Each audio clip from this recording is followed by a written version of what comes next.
Hey, what's up, members? Sean Wilson here. So, the other day, a member of my community asked me about a song that I used to hear growing up all the time. Here I am to worship Israel, a new breed. And there's a part of that song where the chorus kind of go crazy, which I've always liked, and I've actually never figured out. So, he was asking about the chords of the song. Different members went in and put in some really dope responses. So, what I want to do in this video today is I want to show you what those chords are. You know, the channel is geared to understanding what you're doing, not just getting the chords. So we're going to show you the chords. I'm going to break down them for you so you can see why they work. And we'll have you playing these chords by the end of the video. Let's see what he says and let's see if we can go to it. Hey guys, so I've been working on this song by Israel and New Breed. So this is Lester. And Lord, You Are Good medley, and from 4:23 to 5:30 for that minute. I just love that worship sort of out of zone feel. I just wanted some of the pros on here to take a listen to that minute, and if you're willing to give some tutorials on how you'd approach that section of the song. So I think that's a great question, Lester. So let's get this. We're just gonna do this. We're gonna do this for everybody. Okay, so let's do it. Let's hear it first from 4:23 to 5:30. See how it sounds. So you guys may remember this song. This is Here I Am to Worship in E. Okay, in the key of E, but they're about to flip these chords for a little bit, so let's try to hear how they sound. This one, and then you got the next one. I love these emotional chords, and then the word my. I like that transition. I love that. Watch this. I remember hearing this when I was younger, and I'd be like, man, what's that keyboardist doing? And now here's...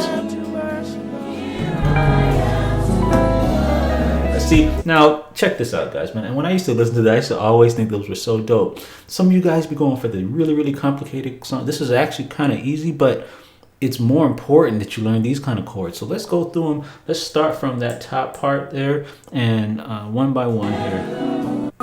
Okay, so let's get the first one. Let's go through these quick.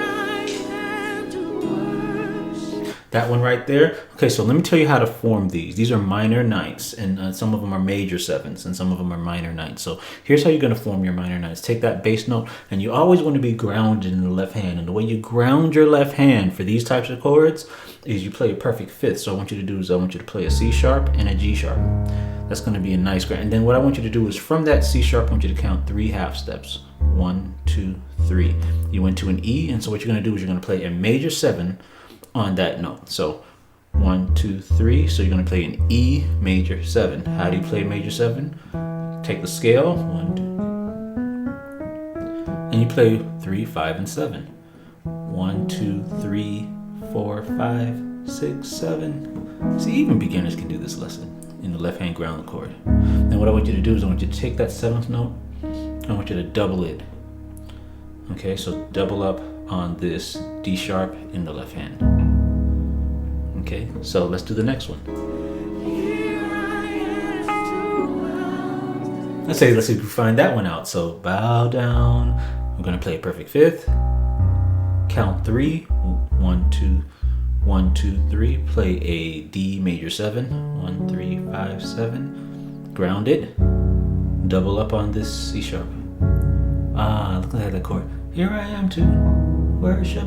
These are emotional. You want those nice neo soul emotional chords? Form them the exact way I just told you, and you'll get that. Here I am to bow down. All right, let's do the next one. Same thing. Say that. So now this one's a little bit different because it's a major. Those are minor chords. But in the major chords, you just play your fifth here. Okay, and in the left hand, you just play a major 7.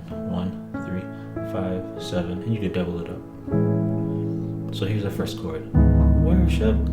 Here I am to bow down. Oh, these chords are so nice. And this combination of voicings I'm using. Here I am to say that. Now let's see what he does on the word my. You're my God. See, here's the chord.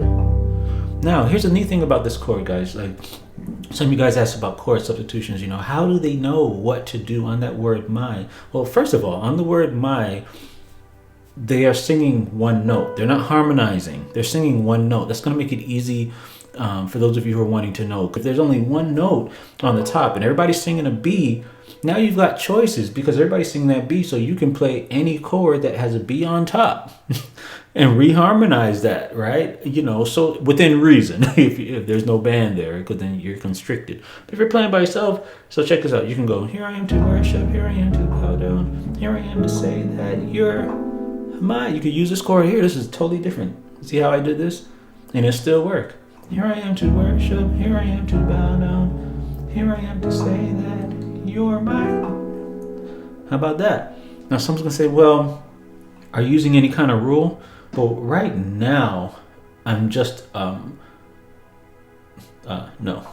I'm just using I'm just playing chords that, whatever I have in my vocabulary that has a B on top. Literally is what I'm doing. All right, so let's go on.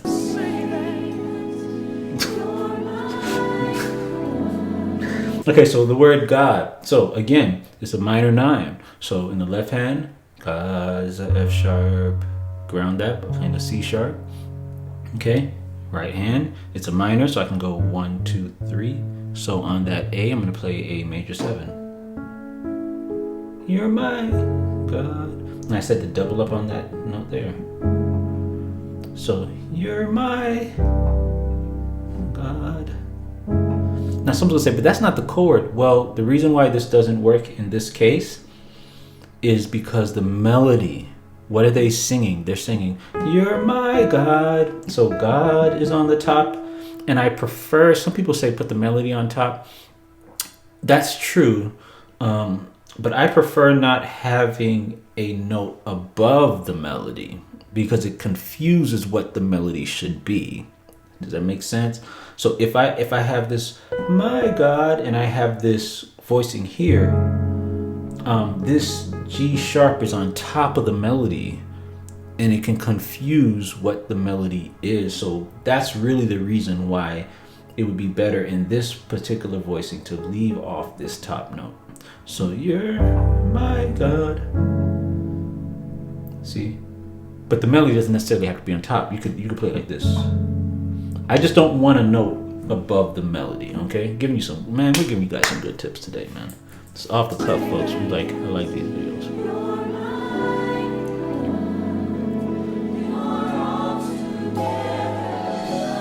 So how about we do you're my God? How about you do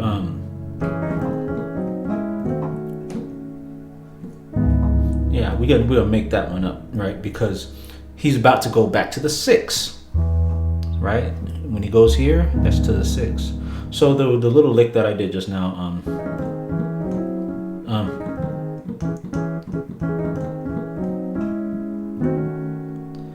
you're all together. So here's my approach chord here. And you can even have this A on top. All together, love. Okay, so you're my God. You're all together. And then so here's the same chord as before. Now check this out.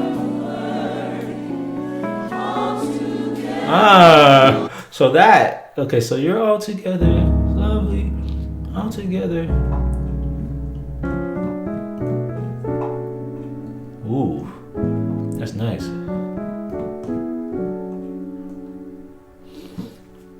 Let's see what that is and how do we use that. Well, this is going to be kind of cool. So basically, first of all, he's doing that movement over this B minor 9, which I already showed you how to form. And there's a reason I told you to look at this as major 7 chords, a D major 7, right, in the right hand. What he's doing for that movement is he's taking an A scale and he's just simply moving up the scale in 6. So let's take an A scale, A, B, C sharp, D, E. Throw it on the screen, F sharp, G sharp, A, B, C sharp. I'll teach you guys something today. D, E, F sharp, G sharp, A. what we're going to do is we are going to let's start from this note here of the scale and 6 down. 1 2 3 4 5 6, and we're simply moving up the scale.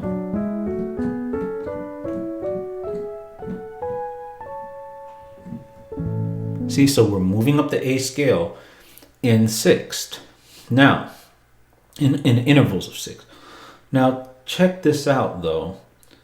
If you look at the A scale, you will notice that if we start on that D and you circle every other note, what do you get? There you go. You get the chord that was referenced before you did the movement. So what makes this sound amazing is the fact that when you're walking up the scale, you reference the chord when it appears in your movement, right? So when I hit this, I can see the chord tones. So this is how I know. So it's a scale, but they're chords in the middle of a scale. I could do it there. Anywhere I have these notes within my little movement, I can use that. I can use a D major 7, right? I could have even used it here by just simply putting all the notes that make up a D major 7. You may have to rewind this because I want you to get it. So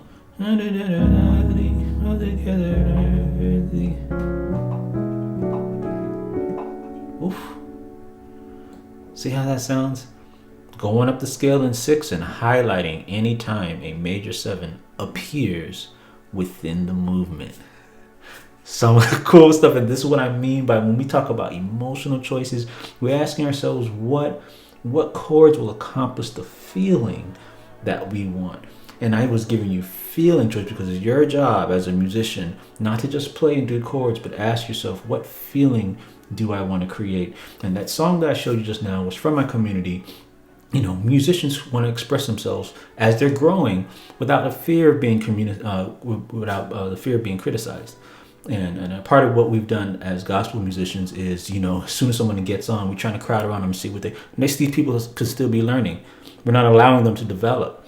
And so this is the main reason I wanted to build this community, so that people can feel free to go and make mistakes, to learn and grow, get support, get advice from people without feeling criticized. This is the environment that we need, and I feel that it works best to grow. So everybody needs to seek that kind of environment, whether you are a part of my community or not. Get around people who support you and who wish you the best. Thanks again for watching this video, guys. We'll see you guys next week.